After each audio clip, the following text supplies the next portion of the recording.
Brother, there's some people that you hear have a pretty wicked story, right? And then there's other ones where you're like, I just got to hear this from the horse's mouth.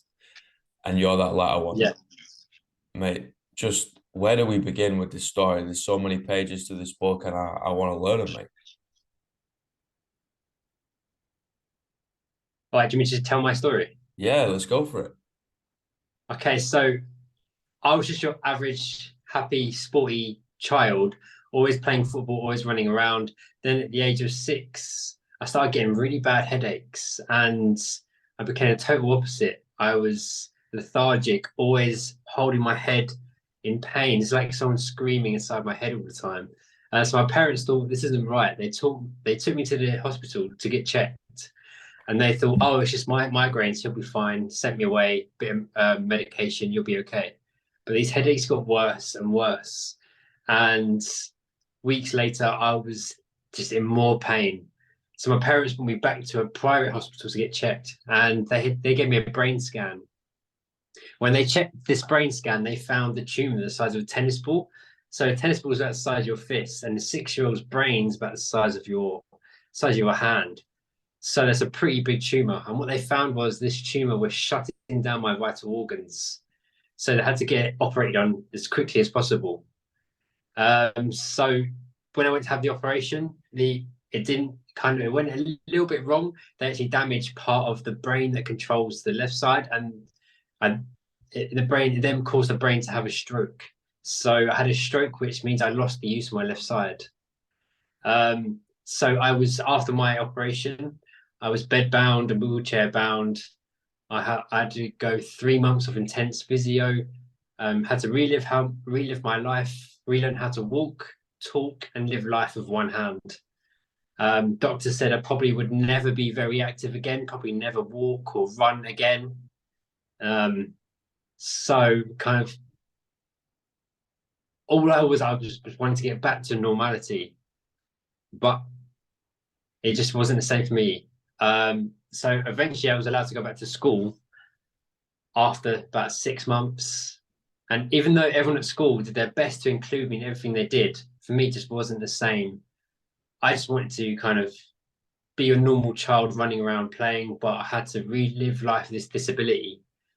And going back to school, I kind of became very shy and self-conscious, and I hated who I was. I was as this child with disability. I was the only kid in the whole school with disability, and I used to wear long sleeve jumpers or big coats to hide my disability. I'd always sit at the back of the class, and I just didn't want to be seen or take part in anything. And I remember in one of my PE lessons, we had a football lesson, and I was like, "I'll go in goal." And the teacher said to me, "You can't go in goal. You need two hands to go in goal." So just because of that comment, I literally stayed away from sport, stayed away from football. Even though I loved football, I stayed away from all of it. And I just became a bit of kind of recluse in myself. I was self-conscious, shy, didn't talk to anyone until I was in secondary school, and Tottenham Hotspur had a disability football team. And it was like, why don't you come and join up? And for once, kind of I had a coach who encouraged me to do things. So he said, don't worry about if you can't do this, do that. Focus on what you can do. And he was the first person that ever kind of told me, kind of, don't look at what you can't do, look at what you can do. And what I could do is I had a extremely strong right side. So every time I struck the ball, I would have this super powerful shot. So we kind of honed in on that. And I ended up being the top goal scorer. We won the league, we won every trophy that season. And at the end of that season, he goes, "You're really quick. Have you ever thought about going into the Paralympics?" And my reaction was, "What's the Paralympics?" He's like, "Well, the Paralympics is the Olympics for people with disabilities. You'd be really good at that." But because I was so shy and self-conscious about my disability, my reaction was, "There's no way I want to do that. Why do I want to do a sport that shows off my disability?" So straight away, I shut it down and said, "No, I don't want to do it." Um, he said, "Let me talk to your parents." So he got my parents, and he's like, "Get that boy in a running club now. Get him in a running club. He's really got some potential there." I went to, and they listened to him. They brought me along to my first ever training session. I gave it a go. I did my first ever competition and I ended up winning 2 gold medals in the 100 meters and the 200 meters.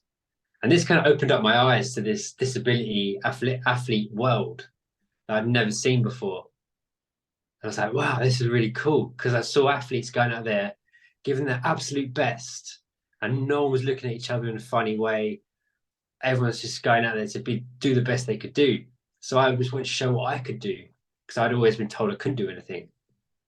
And so after that, I joined a running club, and I said, 2012 is coming soon. I want to get there. I want to try and train harder to get there. So my coach put me through the training. I got faster, I got fitter, I got stronger. I started winning more medals. 2012, I got to the Paralympic trials at the Olympic Stadium, and the top 3 get selected to run at the Paralympics. That year I finished 4th, so I just missed out. But this was a huge kind of opportunity for me to kind of get into this disability athlete world.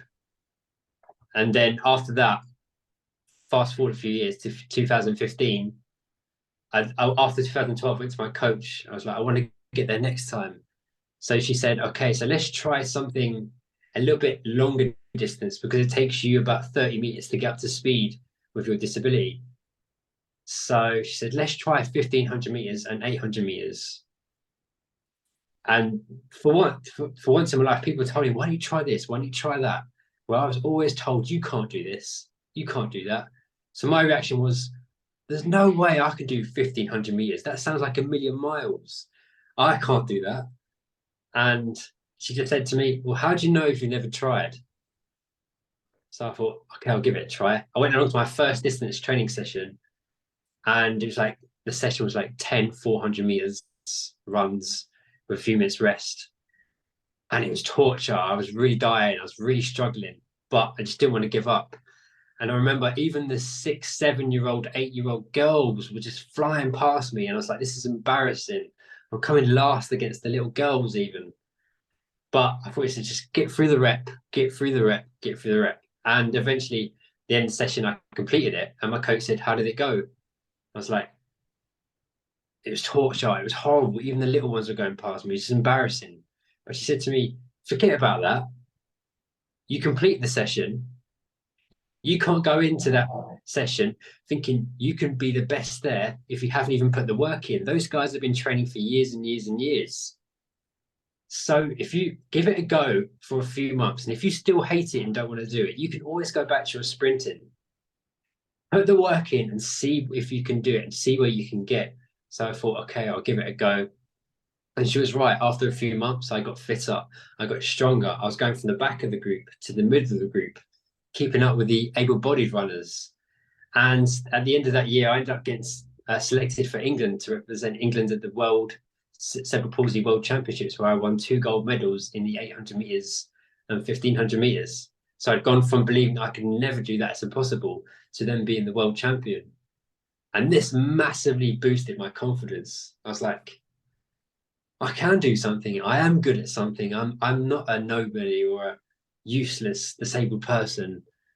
And this kind of got me thinking, if I'm capable of doing this, when I was told I'd never even walk, how much further can I push myself?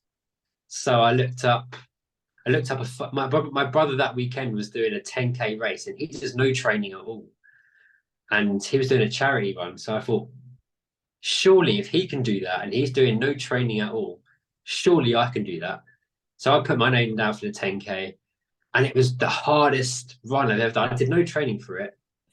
I got about halfway through the run, and my body's aching. My disabled side's dragging along. My right side's trying to pull it along. And my head's just saying to me, what are you doing? Stop. Start walking. This is crazy. Give up. My mind's going against me the whole time. And I'm just about to stop and start walking. And this lady runs past me. Didn't even know her. She goes, oh my God, you're so amazing. Keep going. Do not stop. And just this comment from this random person said to me, oh, she's right. Let's keep going. Let's keep pushing. And the more I kept pushing, more people were cheering me on. And it actually gave me this buzz and made me feel good. I actually got to the end of that race and I finished it in 56 minutes or so. And I thought, I didn't even think this is possible. And I've done this with no training. How much more can I do if I put training in? So I went to my coach. I was like, I want to do some more training. So okay, so put some more training in. I actually ended up knocking my time for 10K down from 56 minutes down to 47 minutes with some training. Now my head's going, I'm unlocking some potential in my brain. I'm thinking, whoa, I'm way more capable than I thought I was. I'm way more stronger than I thought I was. And just opened up all these kind of, we're always told by others what to do. You can't do this. You can't do this. You can do, you can't do. And we listen. We only know ourselves what we're capable of and what we can push through. Mm. And I just wanted to start showing if I can do it with a disability, then anyone can do it. So more recently, I started watching CrossFit, and I think that's amazing. And they've brought in a brand new category for disabled people in CrossFit. Now I can lift weights here and there, but I've never lifted weights for this amount of reps that CrossFitters do. And I thought, how cool would it be if I could smash out these CrossFit workouts? So I gave it a go, and again, super hard. My right side's trying to smash through because it's really strong. My left side's trying to hold me back, but still trying to push through. I just did an event this weekend. It was the first ever adaptive athletes to be included in the Battle for Middle Ground event. And there was a handful of adaptive athletes competing, and it was the most inspiring event ever. You had guys in wheelchairs lifting 50 kilograms above their head, just using their upper body. You had guys with one leg pulling themselves up on the bars, driving themselves up, hopping along instead of running. You had people in like one arm doing rows, doing pull-ups. It was incredible to watch, just to be part of it. And there was one point in the competition where I was doing snatches, and my right arm, because I can only use the one arm, my right arm was dying. I think I had to do 21 snatches. I got to about 15, and I was just struggling to get this weight up.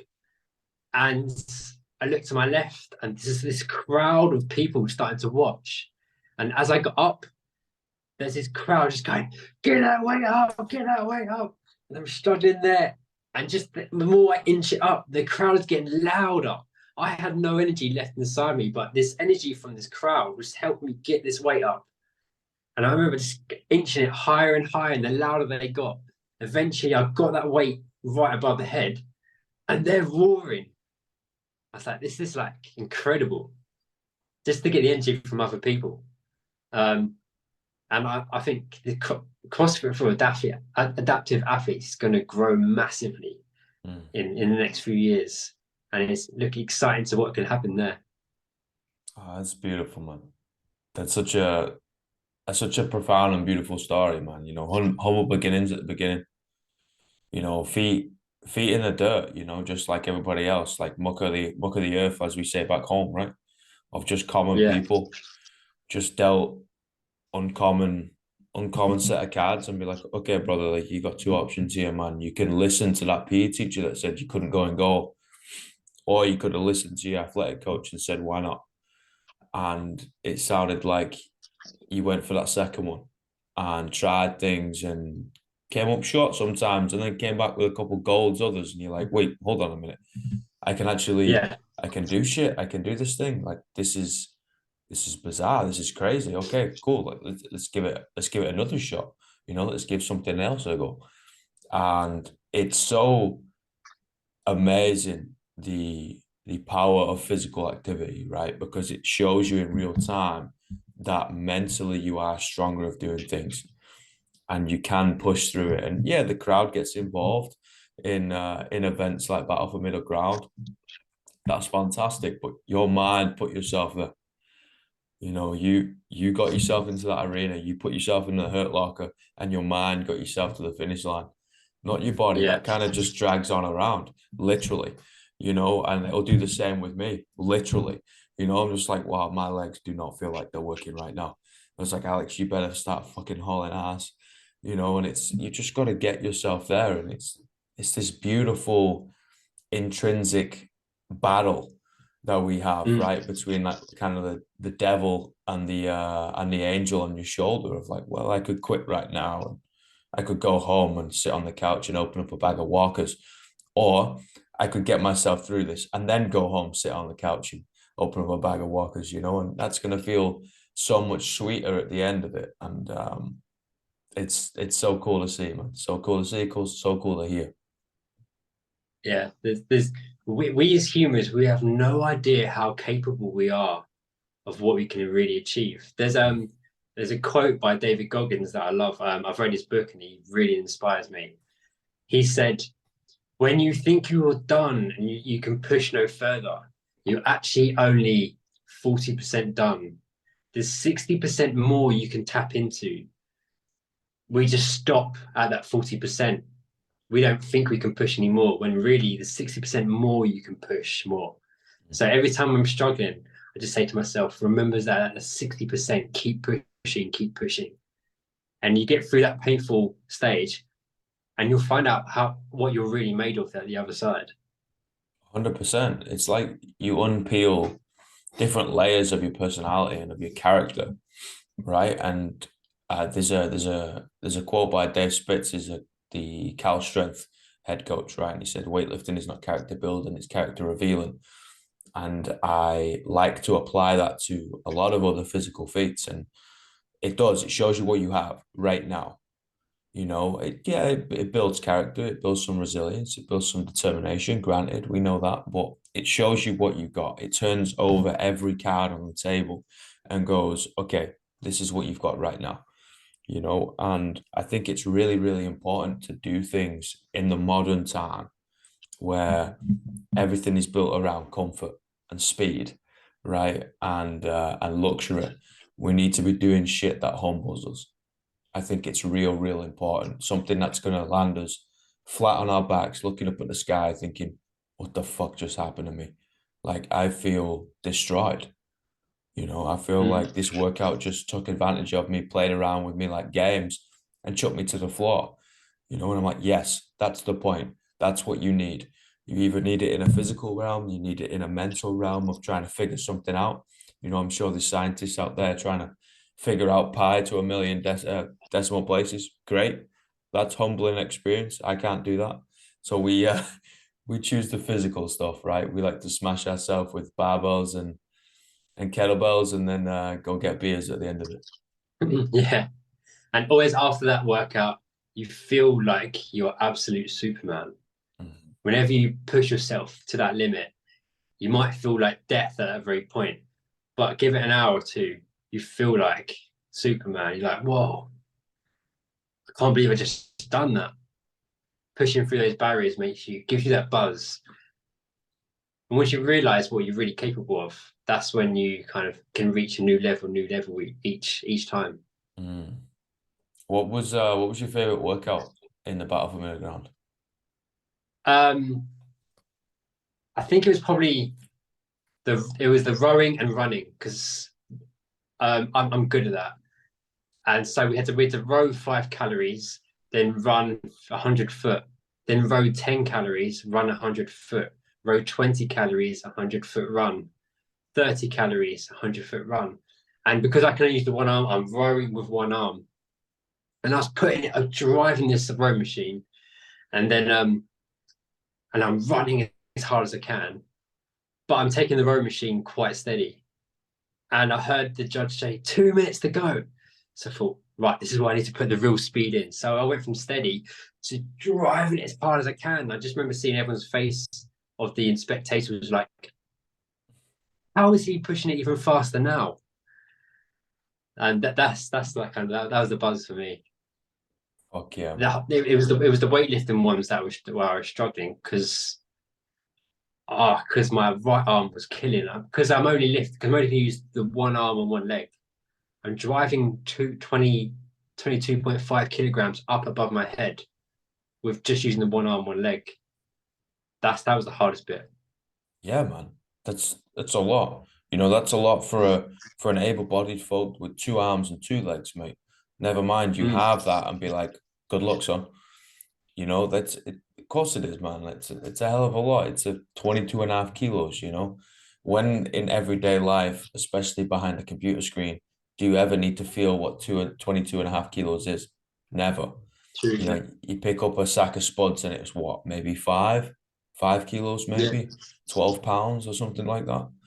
Like we essentially we don't need to know what 22 kilos is anymore, which is this crazy thing because it is only 22 kilos, right? But it's like, okay, Yeah. great. Now we're gonna jack up your heart rate. Now we're gonna dive you in some anxiety because people are watching and you're here and you're doing stuff that you don't want to do, but you do want to do because you're a bit crazy, but you don't want to do because it's gonna hurt, you know. And then we're also gonna add something called speed, and that just gives this little melting pot of this fucking sucks and it hurts and it just burns Yeah. everything up, right? And you're like, yeah, I mean, hold on. You're like, again? You're like, yeah, good job. You did it once, do it another 20 times. You're like, oh, okay, then what? Burpees. You're like, burpees? Yeah, it's this It's true. it's this cool maze of trying to navigate yourself through these physical obstacles, right? And then you arrive at this beautiful horizon of you kind of get an epiphany. You know, holy shit, I was able to do that. I was able to complete all 45 reps within 10 minutes. Are you crazy? Yeah. Okay, next And time at the maybe. beginning, I never thought I was going to be able to do it at the beginning. And the fact that you can just push through it. I remember this one moment. I was on the air bike and I looked to my left, and there's someone with disability smashing their workout. I looked to my right, someone's driving their weight up with their one arm. I was like, this is cool. Us all together working out together. And I love that. Hell yeah, mate. And you know what I love is the best thing? Someone could come in and be squatting to a box, you know, lifting 2 kilos and able-bodied or adaptive athlete, it doesn't matter for me. It doesn't matter your age, it doesn't matter anything. It's the lack of excuse Mm. that gets me. It's the, you know what, this is shit. Coach, I don't want to do this. Judge, I don't want to do this. You know, to your fellow athlete, I don't want to do this. Even to yourself, you're like, fuck, I don't want to do this, dude. But you're like, but I'm gonna do it anyway. Fuck it. I'm gonna give it big licks. You know, I'm gonna, I'm gonna fucking have this. You know, when you get in there and you give it a right good go, and you get stuck in, and that is beautiful because you can scan the room, right? And if you take your emotion out and you go completely objective, and you take your hat off and be like, I've never done CrossFit before, and I just want to scan the room. You're like, we're all physically so different, right? And you put that hat back on, you put those goggles back on of the emotion, and you know CrossFit, and you know people, and you look back and you're like, we're all the same. And I think that difference is stunning, mate. You know, we're feeling that workout together. We're all in the hurt locker. You know, we're all holding Yeah, on to that grenade without the pinning, and it's just like part of this workout, it's going to go off, and I'm going to be in a whole world of suck, but we're going to be in it together, that's it. I love that. Yeah. mate. This is unbelievable to see somebody else get the bug and also feel the beauty of the community as well. That is Mm. uh that is a beautiful thing. Are you east side of London? North side London. North side. Have you heard of alt movement? Yeah, so that's who I train with. Perfect. Love Yeah. Craig. I was Oh going to tell yeah, you you to know him, get yeah. yeah, I was going to tell you to get your ass down. Yeah, no. I met him at the competition last year, and he's like, "Oh, I've set up my own group. You should come along." So I went down to his group, and yeah, it's got about 20 athletes now, and it's so good because we go down there training, and it's just a mixture of all disabilities, and it's incredible to be part of. And some like what I love is all of the adaptive athletes have these incredible stories, yet they're out here trying to do their best, smash their workouts, and it's inspiring to be part of. Let alone everyone has their own inspiring story. It is amazing. It's a very special place to be honest. Like there's not many places you go to your ordinary gym. You just have you'll have your average Joe, and they'll just do your basic workout, not really push themselves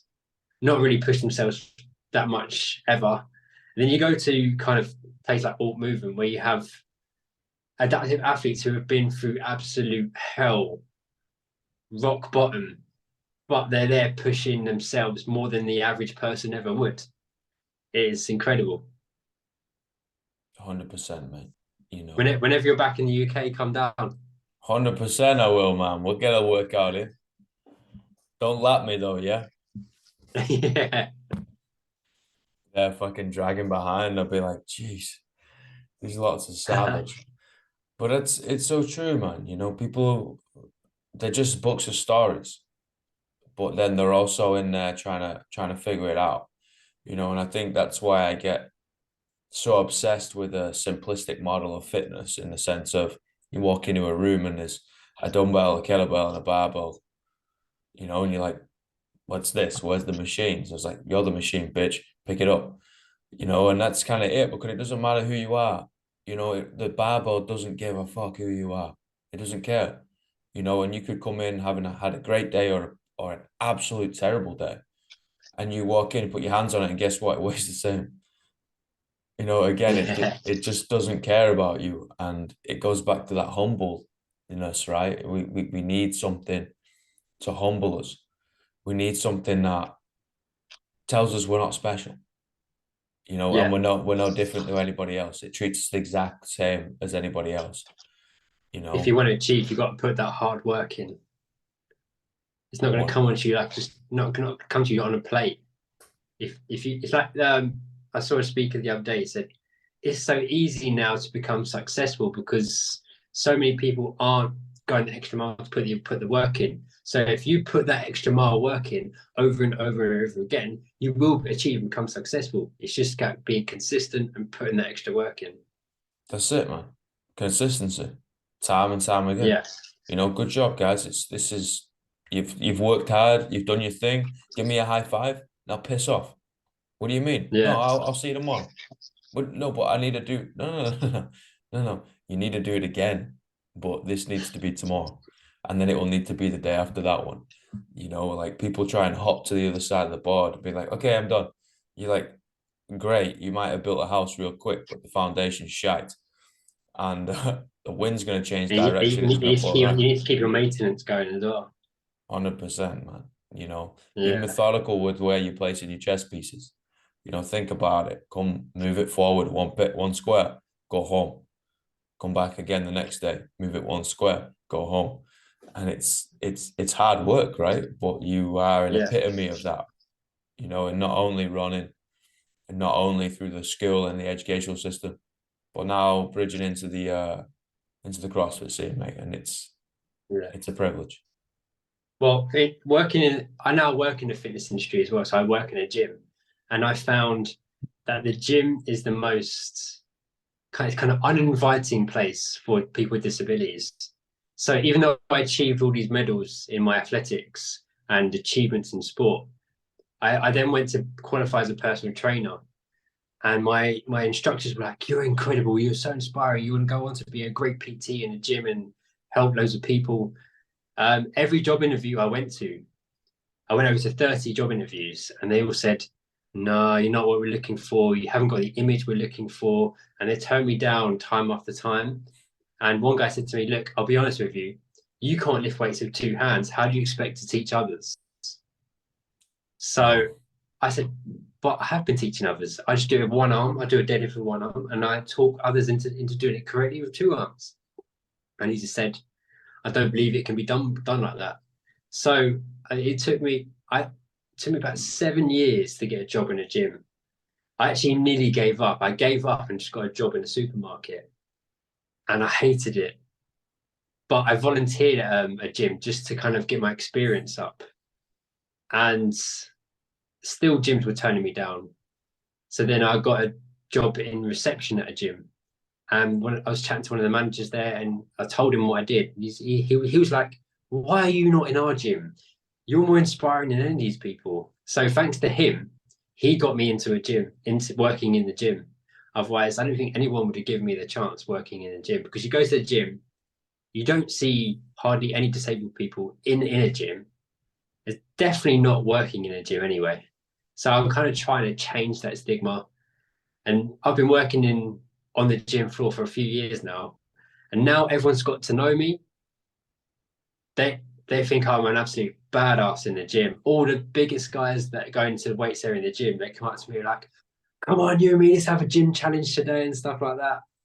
And feels good for me. Even some of the biggest guys, they ask me to spot them, and for me, that is just the biggest compliment you can give me. The fact that you look at me as an equal, as someone who's just as strong as you are. One of the biggest guys there goes to me, "You mate," he's like, "pound for pound, you're probably the strongest person in this gym." And that is the biggest for me. That's the biggest compliment.